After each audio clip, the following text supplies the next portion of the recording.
நட்சத்திரம் போல ஜொலியுங்கள்.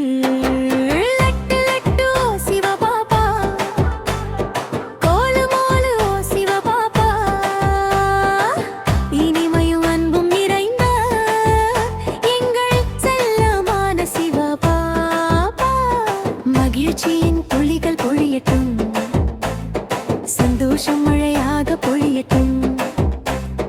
கோலு கோலு சோன சோன குழந்தை போல பாசம் தரும் மிக இமையான பாப்பா.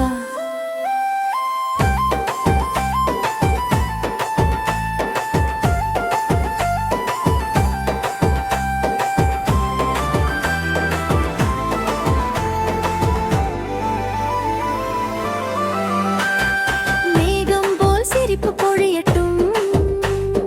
மேகம் மழை பொழிவது போல சிரிப்பு எங்கும் பரவட்டும். தேவதையாக மாறிய போதும் சிரியுங்கள். தூய்மையான ஆத்மாவாக இருந்து எப்போதும் மகிழ்ச்சியுடன் இருங்கள்.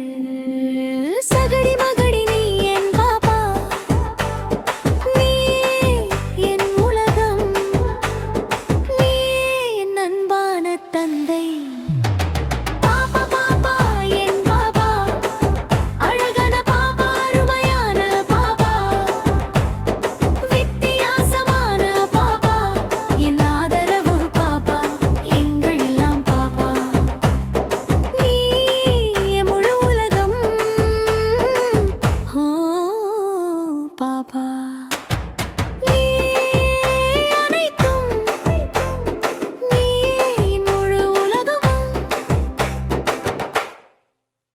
ஓம் சாந்தி. Journey of the little souls என்ற தலைப்புல 12 நாளுக்காக பட்டி நடந்துட்டு இருக்கு. பட்டியில இன்னைக்கு 4வது நாள். ஜங்கிள் ரேடியோ ஸ்டேஷன், அதாவது ஒரு காட்டுல ஒரு ரேடியோ நிலையம் இருந்தது. அதற்கு ஜங்கிள் ரேடியோ ஸ்டேஷன் பேரு. அந்த ரேடியோ நிலையத்தினுடைய ஆர்ஜே ஒரு எலிபென்ட், யானை. அந்த யானையே அந்த ரேடியோ நிலையத்தினுடைய மேலாளரா இருக்கு. ஒரு நாளைக்கு யானை தெரிவிச்சது, வணக்கம் நேயர்களே, இன்னைக்கு நம்மளுடைய ரேடியோ நிலையத்துக்கு கெஸ்ட் வந்திருக்கிறாங்க. அவங்க குரங்கு மற்றும் ஆமை. அதற்கப்புறம் யானை மைக்க குரங்கு கிட்ட கொடுக்குது. குரங்கு பேச ஆரம்பிக்குது. சோகமான தருணங்களை நினைச்சு பாருங்க, வீடியோ கேம்களை நினைத்து பாருங்க, பயப்படுங்க அப்படின்னு சொல்லுது. அது இப்படி பல கவனச்சிதறலான விஷயத்த சத்தமா சொல்லிட்டே இருக்கு.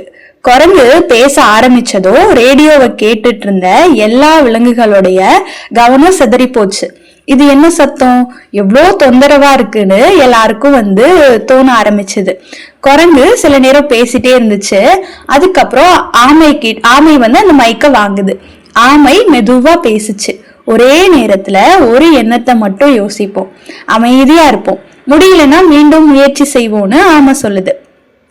ஆமையினுடைய பேச்சு ரொம்ப ஸ்வீட்டா இனிமையா அமைதியா இருந்ததுனால எல்லா விலங்குமே ரொம்ப மகிழ்ச்சியா இருக்கு. ஆனா குரங்கு நல்லாவே பேசல, சத்தமா பேசுது. யானை தன்னுடைய தும்பிக்கைய வச்சு அந்த பட்டனை அழுத்தி குரங்கினுடைய குரலை மியூட் பண்ணிடுச்சு. அப்போ எல்லாருக்கும் அமைதி கிடைச்சது. அப்போ குரங்கோட சத்தம் நின்னுடுச்சு. எல்லாரும் அப்படியே அமைதியை ஃபீல் பண்ணாங்க. அப்படின்னா இந்த கதையில இருந்து நாம என்ன தெரிஞ்சுக்கிறோம்னா, யானை அப்படின்றது ஞானம் கொண்ட அமைதியான வலிமையான அந்த குணத்தை, அதாவது ஆத்மாவை குறிக்குது. குரங்குன்றது எப்பவுமே கவனத்தை சிதறடிக்கக்கூடிய தாட்ஸ், எண்ணங்களை குறிக்குது. இதை குறிச்சு நம்ம யோசிச்சப்போ அதை குறித்து யோசின்னு தொடர்ந்து சொல்லிட்டே இருக்கும் எண்ணங்கள். இந்த எண்ணங்கள்ல எந்த சாரமும் கிடையாது. அது கவனம் நம்மள சிதற வைக்குது. பெரும்பாலும் எதிர்மறை அடிப்படையிலாக இருக்குது. பட்டர்ஃபிளைஸ் எல்லாமே நல்லா அழகா இருக்கும், அமைதியா இருக்கும். அது போல அந்த நல்ல எண்ணங்களை குறிக்குது. அது ரொம்ப மெதுவாக வருது. அவைகளினுடைய வேகம் ரொம்ப குறைவா அப்படி சாஃப்டா இருக்கும். அவை குறைவானவை ரொம்ப ஸ்லோவா இருக்கும், ஆனா ரொம்ப ஸ்ட்ராங்காவும் இருக்கும். இப்போ நான் உங்ககிட்ட ஒரு கேள்வி கேக்குறேன். நான் உங்களுடைய எண்ணத்தை பார்க்க முடியுமா? நீங்க இப்ப என்ன நினைச்சிட்டு இருக்கீங்க அப்படின்னு என்னால கண்ணால பார்க்க முடியுமா? முடியாது தானே. நாம எண்ணங்களை பார்க்க முடியாது, ஆனா அதை நம்மளால உணர முடியும். அதுதான் எண்ணத்தோட சக்தி. எண்ணம் கண்ணுக்கு தெரியாதுதான், ஆனா அது ரொம்ப சக்தி வாய்ந்தது. நாம உருவாக்கக்கூடிய எண்ணத்தின் வகையை பொறுத்து அது அமையும். அதனால உணர்ச்சிகள் உருவாது. இப்போ எக்ஸாம்பிளுக்கு, நான் வெற்றி பெறுவேன், இல்லைன்னா நான் என்னுடைய தேர்வுல ஃபர்ஸ்ட் வருவேன் அப்படின்னு ஒரு எண்ணத்தை உருவாக்குறோம். எனக்கு நம்பிக்கை வருது, எனக்கு மகிழ்ச்சி ஏற்படுது. ஆனா உடனே ஐயோ நான் தோல்வி அடைய போறேன் அப்படின்னு சொல்றதோ, இல்ல இந்த வேலையை என்னால செய்ய முடியாது அப்படின்னு நினைச்சாலோ எந்த மாதிரியான உணர்ச்சி உருவாகும்? எனக்கு சோகம் வரும், எனக்கு வழி தவறிய ஒரு உணர்வு வரும். அப்படிதானே? அதனால எண்ணம் உணர்ச்சியை உருவாக்குது, அதுதான் அதனுடைய விளைவு. இப்ப எக்ஸாம்பிளுக்கு, நான் இங்க கிளாஸ்ல உட்கார்ந்துட்டு இருக்கேன் இப்போ வச்சுக்கலாம். ஆனா என்னுடைய மனம் இங்க இல்ல, வேற எதையோ யோசிச்சுட்டு இருக்கு. கிளாஸ் முடிஞ்சதுக்கு அப்புறம் நான் என்ன பண்ணணும், எங்க போகணும், முதல்ல வீட்டுக்கு போய் சாப்பிடணுமா, இல்ல கடைக்கு போய் கொஞ்சம் திங்ஸ் எல்லாம் வாங்கணுமா, இல்ல இந்த கிளாஸ் ரொம்ப போர் அடிக்குது அப்படின்னு நினைச்சிட்டா இந்த மாதிரியான எல்லா எண்ணமும் என்ன செய்யுது? அது நம்மளுடைய நிகழ்காலத்துல இருந்து நம்மள விலக்கி வச்சிருது. அப்படிதானே? இப்ப நாம இந்த கிளாஸ்ல இருக்கிறோம், ஆனா நம்மளுடைய மனம் என்ன ஆகுது? கிளாஸ்க்குள்ள இருக்கா? நம்ம சொல்றது மட்டும் கேக்குதா? கிடையாது. இப்போ அது வெளியில போயிடுது. அது நம்மள என்ன ஆக்குது? கவன சிதைவுள்ளவராக ஆக்கிடுது. கவன சிதைவு வந்துருது. நம்முடைய கவனம் ஒரு இடத்துல இல்லாம சிதறிடுது. இப்போ இந்த கவனம் சிதறுது இல்லையா, இதற்கான காரணம் என்ன? கவனம் சிதறதுக்கு காரணம் என்ன இருக்க முடியும்? இப்ப நிறைய காரணம் இருக்கு, ஆனா அதுல ரொம்ப முக்கியமானது, அதிகமா கவனிக்கப்படுற ஒண்ணு இந்த விஷயம்தான். என்னது? என்ன விஷயம்? நம்மளுடைய கவனம் முற்றிலும் காணாம போறதுக்கான காரணம் என்ன? போர் இல்லையா, சலிப்பு தன்மை. அப்ப எனக்கு சலிப்பு ஏற்பட்டதுன்னா என்னுடைய கவனம் சிதறிடுது. அப்படிதானே? பொதுவாக நாம என்ன பாக்குறோம்னா, ஒரு மாணவனுடைய சில செகண்ட்ஸ் இல்ல 1 மணி நேரம் படிச்சாங்க அப்படின்னா அவனுக்கு போர் அடிச்சிருது. அப்போ அவங்க என்ன ஆயிடுறாங்க? சலிப்படைஞ்சிடறான். ஆனா அதே ஸ்டூடெண்ட் 3 மணி நேரம் ரொம்ப நேரம் 3 மணி நேரம் ஒரு மூவி பாக்குறான், ஒரு திரைப்படத்தை பாக்குறான்னா அவனுக்கு சலிப்பு வருமா? இல்ல. அவன் 3 மணி நேரமும் திரைப்படத்தை ரசிச்சு பார்ப்பான், அடுத்து என்ன நடக்கும்னு. அப்படின்னா இது ஏன் நடக்குது? ஏன்னா அங்கே அவனுடைய அந்த காட்சியோடு இல்லைன்னா அவன் அந்த செயல்ல உணர்ச்சி பூர்வமா இணைந்திருக்கிறான். அவன் உணர்ச்சியாக அந்த விஷயத்தோட தொடர்பு கொண்டிருக்கான். அதே மாதிரி ஒரு ஸ்டூடெண்ட் இல்ல நம்மள யாரா இருந்தாலும் அந்த சூழ்நிலையினுடைய நல்ல அந்த விஷயத்தோட நாம இணைந்திருந்தோம், சேர்ந்திருந்தோம்னா அதுல நாம ஈடுபட முடியும். அந்த செயல்ல நமக்கு ஆர்வமும் இருக்கும். அதனால அந்த குறிப்பிட்ட அந்த வேலையோட நம்மளுடைய மனதை உணர்ச்சி பூர்வமாக இணைக்கணும். நாம அதுல அப்பதான் ஈடுபட முடியும், நம்மளுடைய கவனம் அதுல முழுமையாக செலுத்த முடியும். 2வது காரணம் என்னன்னா, கவனம் செதறுது அப்படின்னா இன்னொரு முக்கியமான விஷயம் இருக்கு. ஒண்ணு போர் அடிக்குது, அதனால கவனம் சிதறிடுது. 2வது விஷயம் என்ன அப்படின்னா, சரியான திட்டமிடல் இல்லாமை, கரெக்டா பிளான் பண்ணாம இருக்கிறது. என்ன நடக்குது அப்படின்னா, நம்மளுடைய செய்யக்கூடிய விஷயங்கள்ல லிஸ்ட் இருக்கும் இல்லையா, அதுல பல விஷயம் இருக்கும். எது முக்கியமான வேலை, எது குறைவான முக்கியத்துவம் கொண்ட வேலைன்னு நமக்கு தெரியும். எதை நம்ம முன்னுரிமையோட செய்யணும், எதை நம்ம அப்புறம் பார்த்துக்கலாம். இப்ப இந்த மாதிரி எல்லா விஷயங்களும் அந்த லிஸ்ட்ல நமக்கு தெரியும். ஆனா இருந்தாலும் என்ன நடக்குது? நாம குறைவான முக்கியத்துவம் இருக்கக்கூடிய வேலைய ஈடுபட்டுடுறோம். இது நடக்கிறதா? அப்படி நடக்குதா? எது ஈஸியா இருக்கோ அதுல நம்ம ஃபர்ஸ்ட் பண்ணி முடிச்சிடலாம் அப்படின்னு நினைக்கிறோம். அப்படிதானே நடக்குது? ஆமா. அப்ப எது முக்கியம் எது முக்கியம் இல்லைன்னு தெரிஞ்சும் கூட நம்மள பல பேரு குறைவான முக்கியத்துவம் இருக்கக்கூடிய வேலையே செய்யறோம். அதுக்காகவே நம்மளுடைய நேரத்தை செலவழிச்சிடுறோம். இப்போ இங்க என்ன நடக்குதுன்னு பார்த்தோம்னா, அங்க ஒரு பிளான் இல்லை நம்ம கிட்ட. ஒரு டைம் பெஞ்சமின் பிராங்க்லின்றவரு ஒரு அழகான விஷயத்த சொன்னாரு. அவர் சொன்னது என்ன அப்படின்னா, நீங்க பிளான் பண்ண தவறிட்டீங்கன்னா நீங்க தோல்வியடைய திட்டமிடுறீங்க. நீங்க திட்டமிட தவறினால் நீங்கள் தோல்வியடைய திட்டமிடுகிறீர்கள். இப்போ எவ்வளவு ஒரு சக்தி வாய்ந்த விஷயம் இது. இப்ப நான் என்னுடைய நாளை, அந்த டே இல்லைன்னா என்னுடைய வேலைய திட்டமிடாம நான் செய்ய போறேன் அப்படின்னா நான் மறைமுகமா என்னுடைய வாழ்க்கைய தோல்வி அடையறதுக்கு திட்டமிடுறேன்னு அர்த்தமா. அப்போ இதுல என்ன நடக்குதுன்னா, நாம நம்மளுடைய நேரத்தை வீணாக்குறோம், நம்மளுடைய எண்ணத்தையும் வீணாக்குறோம், நம்மளுடைய சக்தியையும் வீணாக்குறோம். இப்ப இது எல்லாமே நடக்குது. அதனால நம்மளுடைய கவனமும் என்ன ஆயிடுது, சிதறி போயிடுது. இப்போ நம்மளுடைய கவனம் சிதறும் போதெல்லாம் நம்ம என்ன செய்வோம், கவனம் சிதறாம இருந்தா கூட சரி நான் இந்த வேலைய 1 மணி நேரம் செஞ்சுட்டேன், இப்போ கொஞ்சம் ரெஸ்ட் எடுக்கிறேன் அப்படின்னு நினைச்சிட்டீங்கன்னா அந்த நேரத்துல நம்ம பொதுவா என்ன செய்வோம், ரெஸ்ட் எடுக்கலாம், நம்ம இவ்வளவு நேரம் 1 மணி நேரம் செஞ்சுட்டோம் இந்த வேலையை, கொஞ்ச நேரம் ரெஸ்ட் எடுத்துக்கலாம் அப்படின்னு நினைக்கிறோம் இல்லையா. இப்ப அந்த டைம்ல என்ன செய்வோம், இப்ப எக்ஸாம்பிளுக்கு நீங்க 1 மணி நேரம் படிக்கிறீங்க, இல்லைன்னா 1 மணி நேரம் ஒரு வேலையை செய்றீங்க, அதுக்கப்புறம் இப்போ ஒரு சின்ன பிரேக் எடுத்தா நல்லா இருக்கும் அப்படின்னு நினைக்கிறீங்க. அந்த நேரத்துல நம்ம பொதுவா என்ன செய்வோம், நம்ம என்ன செய்யறோம், அந்த பிரேக் டைம்ல நம்ம என்ன செய்யறோம், நம்மளுடைய போன் எடுத்து பார்ப்போம் இல்லையா, மொபைல் எடுப்போம். ஆமா, மொபைலை திறந்து அதை என்ன பண்ணுவோம், சுத்த ஆரம்பிப்போம், வீடியோ பார்ப்போம், இல்லைன்னா வீடியோ கேம்ஸ் பார்ப்போம், ரீல்ஸ் பார்ப்போம், ஷார்ட்ஸ் பார்ப்போம், இப்படி ஏதாவது ஒண்ணு எடுத்து நாம பார்த்துட்டு இருப்போம். அங்க என்ன நடக்குதுன்னா, நான் இப்போ ரிலாக்ஸ் ஆகிறேன்ற ஒரு தவறான புரிதல் நமக்கு வருது. ஆனா உண்மையிலே என்ன நடக்குதுன்னா, நாம நம்மளுடைய மூளைய மேலும் மேலும் வேலை செய்யறதுக்கு தூண்டிட்டே இருக்கோம். ஸ்டிமுலேஷன், அதாவது தூண்டுதல். தூண்டுதல்னா எண்ணங்கள் வேகமா அதிகமாக ஓடும். ஆனா ரிலாக்ஸேஷன், ஓய்வு அப்படின்னா எண்ணங்கள் மெதுவாகவும் குறைவாகவும் இருக்கணும். இதுதான் அந்த மிக சூட்சமான ஒரு விஷயம்னு சொல்லலாம். இப்ப நம்ம தூண்டுதலும் ஓய்வையும் தவறா புரிஞ்சிருக்கோம். இதை நாம பல முறை எக்ஸ்பீரியன்ஸ் பண்ணிருக்கோம் இல்லையா, அனுபவம் பண்ணிருக்கோம். இப்போ ஃபேஸ்புக்ல ஏதோ ஒரு விஷயங்கள் வருது, இன்ஸ்டாகிராம்ல நம்ம ரீல்ஸ் பாக்குறோம், யூடியூப்ல ஷார்ட்ஸ் பாக்குறோம். இப்ப ஏதாவது நம்ம அதை பார்க்க தொடங்கிடுறோம், அப்படியே ஸ்க்ரோல் பண்ண தொடங்கிடுறோம். இப்ப ஒரு குறிப்பிட்ட நேரத்துக்கு அப்புறம் அந்த மணி நேரம் அல்ல, அந்த 2 மணி நேரம் அப்புறமா எப்படி நம்ம உணர்றோம், நம்ம சோர்வாக இருக்கோம், எனர்ஜி வந்ததா உணர மாட்டோம், ரொம்ப அப்போதான் நமக்கு டயர்டே ஆயிடும். அதனால பொதுவாக நம்ம ரெஸ்ட் டைம்ல என்ன நடக்கணும்னா, நாம அமைதியா புத்துணர்ச்சியோட இருக்கணும். ஆனா இங்க என்ன நடக்குது, நாம சோர்வடைகிறோம். அதனுடைய அர்த்தம் என்ன, நாம நம்மளுடைய மூளைய வேறொரு விதத்துல இன்னும் கொஞ்சம் அதிகமாவே தூண்டிட்டு இருக்கிறோம். நாம உண்மையிலேயே ரெஸ்ட் எடுக்கல, அப்படிதானே? அதனால மூளை அதிகமா கவனம் சிதறி அதிகமாக தூண்டப்படுறப்போ அது மேலும் மேலும் பலகீனம் ஆயிடுது.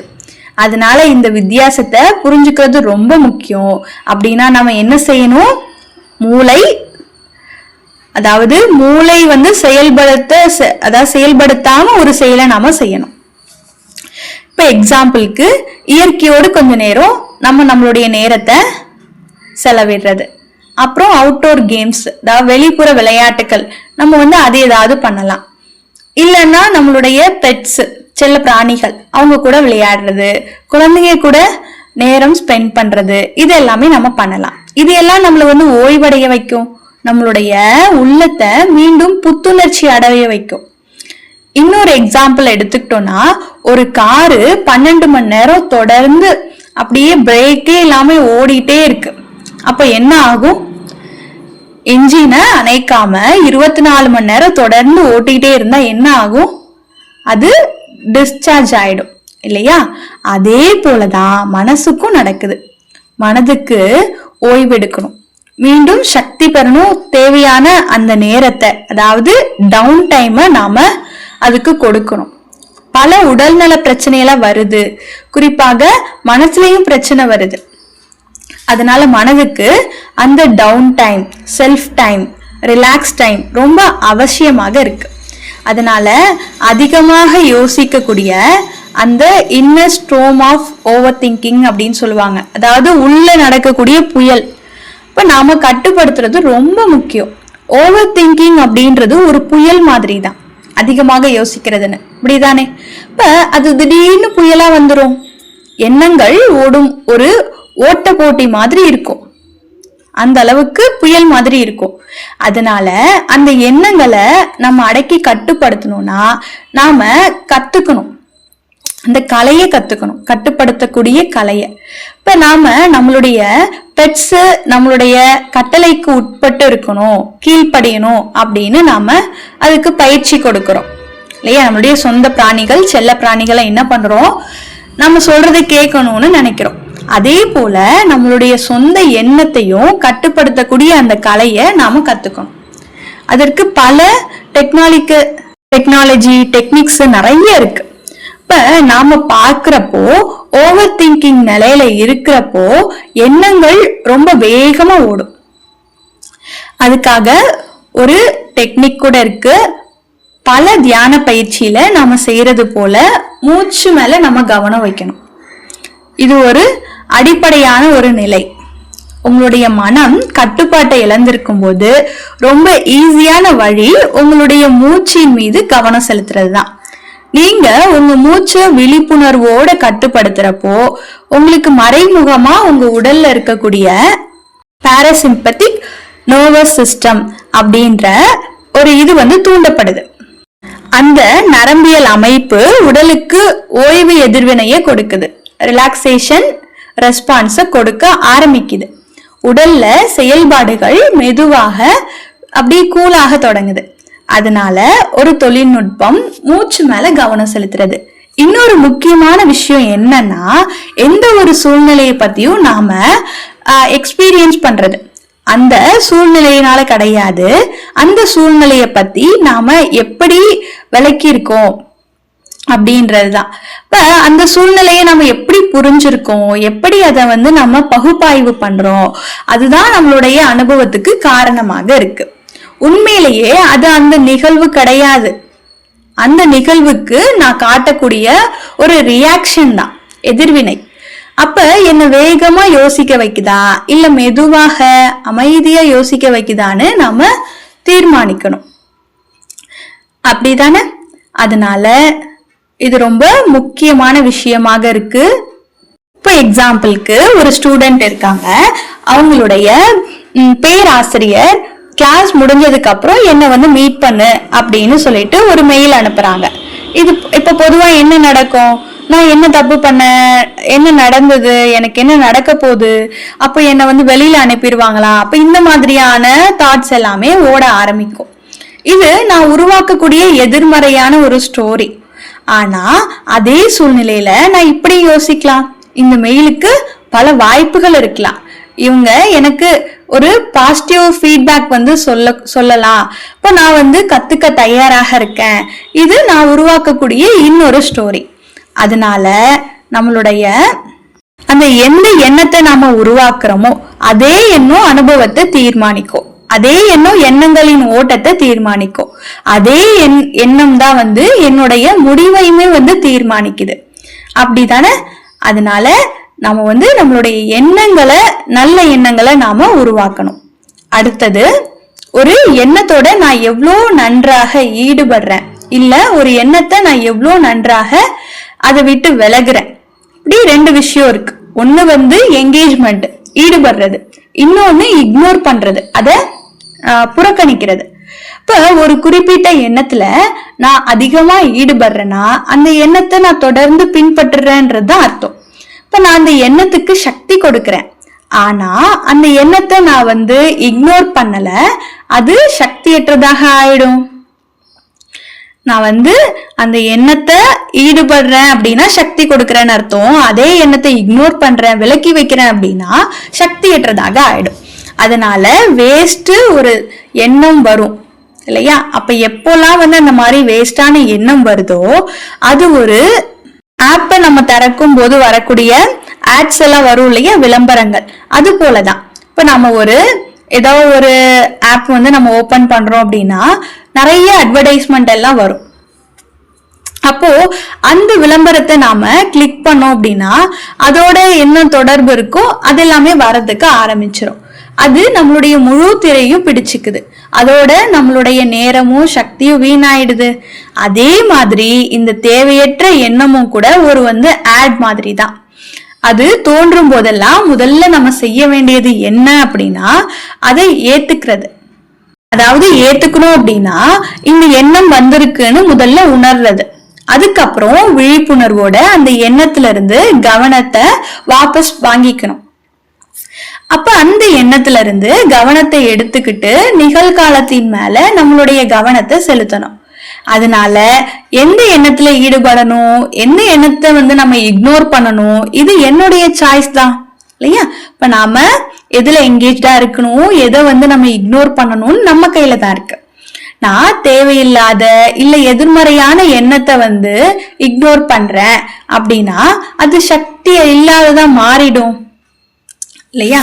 இப்ப அதே மாதிரி இதுவும் ஓவர் திங்கிங் என்ற பழக்கத்தை மெதுவாவும் அடக்குறதுக்கு உதவக்கூடிய ஒரு டெக்னிக்காக இருக்கு. அடுத்ததாக லா ஆஃப் பிலீவ், அதாவது நம்பிக்கையின் சட்டம். ஒரு எண்ணம் தோணுதுன்னு வச்சுக்கலாம். இப்ப எந்த வகையான எண்ணமா இருந்தாலும் நான் அந்த எண்ணத்தை இது உண்மை, இது சரிதான் அப்படின்னு நம்ப ஆரம்பிச்சுட்டா நான் திரும்ப பதற்றம் அடைய ஆரம்பிக்கிறேன். இப்ப எக்ஸாம்பிளுக்கு ஒரு நல்ல மார்க் பெறக்கூடிய நான் அந்த அளவுக்கு புத்திசாலி கிடையாது. இல்லைன்னா நான் பேசுறதுக்கு போதுமான திறமை என்கிட்ட இல்லை அப்படின்னு ஒரு எண்ணம் வந்ததுன்னா அந்த எண்ணம் தோன்றிய உடனே இது ஒரு உண்மை, இது சரிதான் அப்படின்னு நான் நம்பிட்டா என்ன நடக்கும்? எனக்கு சோகம் வரும், எனக்கு உணர்ச்சி பூர்வமான வலி இருக்கும். ஆனா இந்த மாதிரியான எண்ணம் வரும்போது நாம விழிப்புணர்வோடு புரிஞ்சுக்க வேண்டிய விஷயம் என்னன்னா இது ஒரு எண்ணம் மட்டும்தான், இது உண்மையாகவே இருக்க வேண்டியது கிடையாது. இது எப்பவுமே உண்மை இல்லை. இப்ப ஒவ்வொரு எண்ணமும் எப்பவுமே உண்மையாக ஆகணும்னு அவசியமும் இல்லை. இது ஒரு எண்ணம் தான், இது உண்மை கிடையாதுன்னு நாம நினைக்க ஆரம்பிச்சா அப்போ என்ன ஆகும்?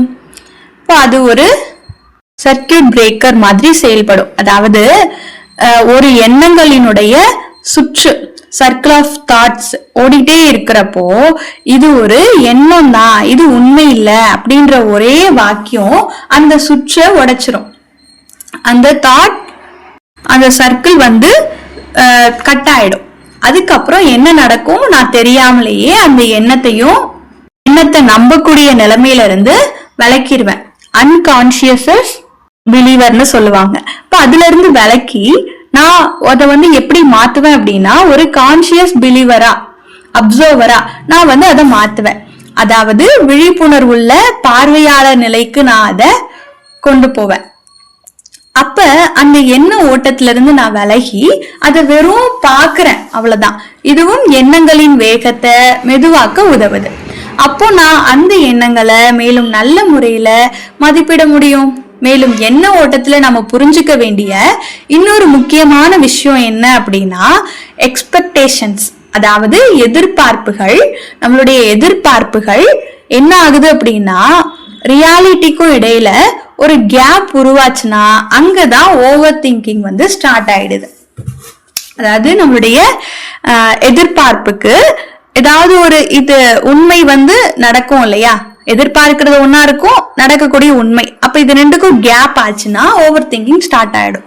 இப்ப எக்ஸாம்பிளுக்கு சொல்லணும் அப்படின்னா ஒரு விஷயம் ஒரு குறிப்பிட்ட விதத்துல நடக்கணும் அப்படின்னு நான் விரும்புறேன், எதிர்பார்க்கிறேன், அதான் எக்ஸ்பெக்ட் பண்றேன். ஆனா உண்மையிலேயே வேற மாதிரி நடந்துருது, நான் எதிர்பார்க்கவே இல்லை, அந்த மாதிரி நடந்துருது. அப்ப என்ன ஆகும்?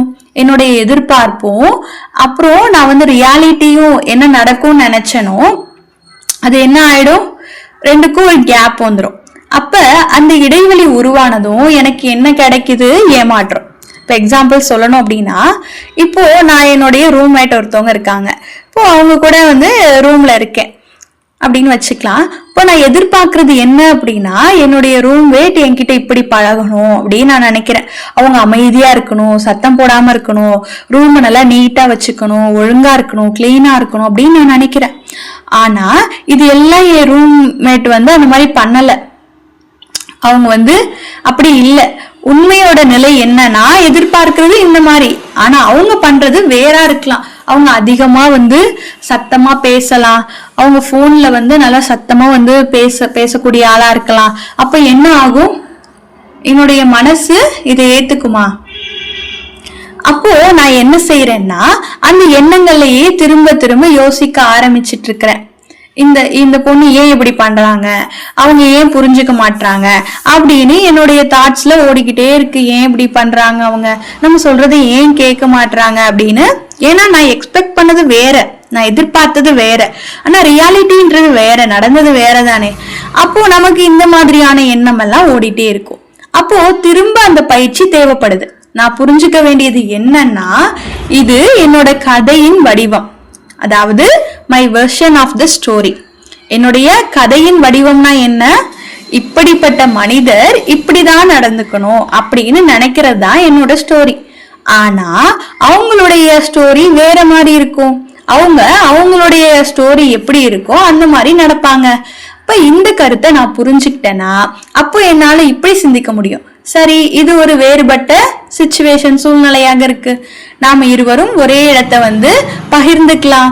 இப்போ நான் என்ன செய்யணும், இது என்னுடைய கட்டுப்பாட்டுல இருக்கு, இது என்னுடைய கட்டுப்பாட்டுல இருக்கு. இல்ல நான் என்னோட ரூம்மேட்டோட அமைதியா மரியாதையா வந்து நடந்துக்கிறேன், அதனால விஷயங்கள் மாத்திக்கலாம், அதாவது அட்ஜஸ்ட் பண்ணிக்கலாம். அதனால எதிர்பார்ப்புகளும் நிகழ்நிலையும் கூட, அதாவது நம்ம வந்து எதிர்பார்க்கக்கூடியது பிளஸ் ரியாலிட்டி, இது ரெண்டுமே முழுமையாக வேறுபட்டதாக இருக்கலாம். அதை நம்ம புரிஞ்சுக்க முடியும், ஆனா அதை நம்ம கண்டிப்பா வந்து நிர்வகிக்க முடியும். அப்படி செஞ்சோம்னா நம்ம ஏமாற்றம் அடைய மாட்டோம். இப்போ கடைசியா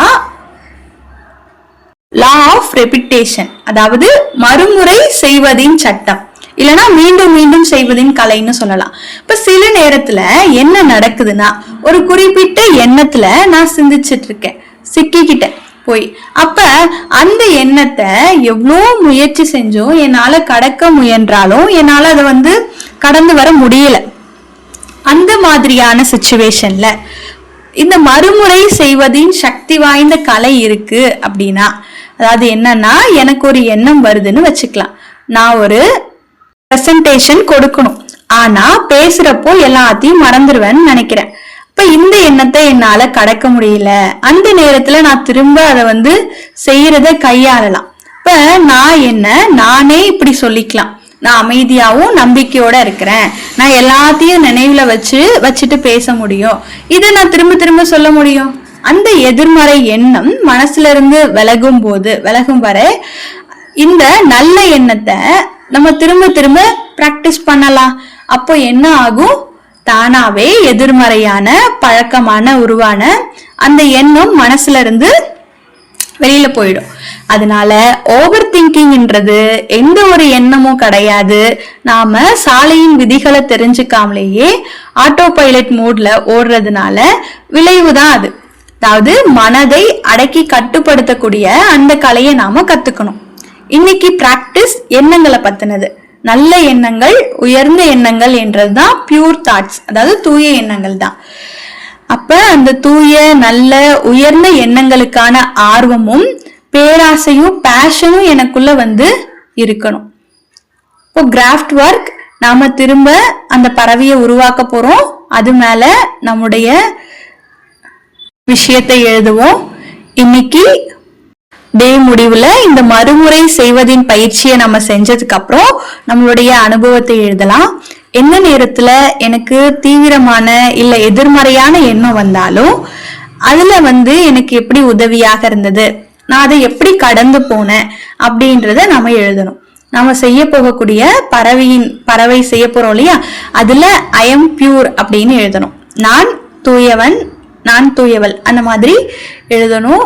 டெய்லியும் எல்லாருமே பறவையையும் இதயத்தையும் செல்ஃபா உருவாக்கிட்டு இருக்கீங்கன்னு நம்புறோம். இந்த பட்டி முடிஞ்சதுக்கு அப்புறம் நீங்க எல்லாரும் உங்களுடைய என்னெல்லாம் செஞ்சிருக்கீங்களோ அதை இங்க சப்மிட் பண்ணணும். சரி, இப்போ ஒரு நிமிஷம் நம்ம மெடிடேஷன் பண்ணலாம். கண்களை மூடுங்க. உங்க எண்ணங்களை மூச்சின் மேல கொண்டு வாங்க. உங்க மூச்சு மேல மட்டும் கவனம் செலுத்துங்க. மெதுவாக அமைதியாக உள்ளிழுத்தல் மற்றும் வெளிவிடுதல். நான் நெற்றியின் நடுப்பகுதியில் இருப்பது போல ஒரு மேகமாக இருக்கிறேன். இந்த தூய எண்ணத்தை என் சுற்றுப்புறங்களில் நான் பரப்பிக் கொண்டிருக்கிறேன். நான் நல்ல மற்றும் உயர்ந்த எண்ணங்களை தேர்ந்தெடுக்கிறேன். என் மனதை அடக்கி கட்டுப்படுத்துகிறேன். இன்று முழு நாளும் நான் விழிப்புணர்வோடு நேர்மையாக இருப்பேன். எனக்காகவும் இந்த பிரபஞ்சத்திற்காகவும் தூய்மையான எண்ணங்களை உருவாக்குகிறேன். ஓம் சாந்தி.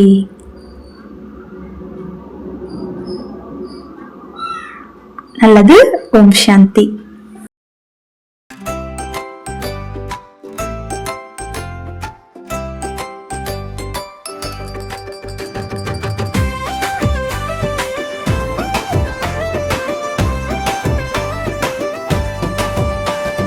சகடி மகடியோ சிவபாபா, சகுமகனி சிவபாபா, அல்லோ சிவபாபா நீ நண்பான விளையாட்டுத்தனமான குழந்தை மனத்தை மகிழ்விப்பவர் லேம்படிம்போ சிவபாபா, நீ மனத்திற்கு இனிமை தரும் மிகவும் நெருக்கமான சிவபாபா. தாளி அடித்து அடித்து பாடுங்கள், போலே பாபாவை மகிழ்வியுங்கள். கைத்தட்டியபடி பாடி எங்கள் அன்பான பாபாவை சந்தோஷப்படுத்துங்கள். நடனமாடி துள்ளி அலைபாயுங்கள், நிலா நட்சத்திரம் போல ஒளிருங்கள். மகிழ்ச்சியுடன் நடமாடி நிலா நட்சத்திரம் போல ஜொலியுங்கள். லட்டு லட்டு ஓ சிவபாபா, கோலு மோலு ஓ சிவபாபா, இனிமையும் அன்பும் நிறைந்த எங்கள் செல்லமான சிவபாபா. மகிழ்ச்சியின் துளிகள் பொழியட்டும், சந்தோஷம் மழையாக பொழியட்டும். கோலு கோலு சோன சோன, குழந்தை போல பாசம் தரும் மிக இமையான பாபா.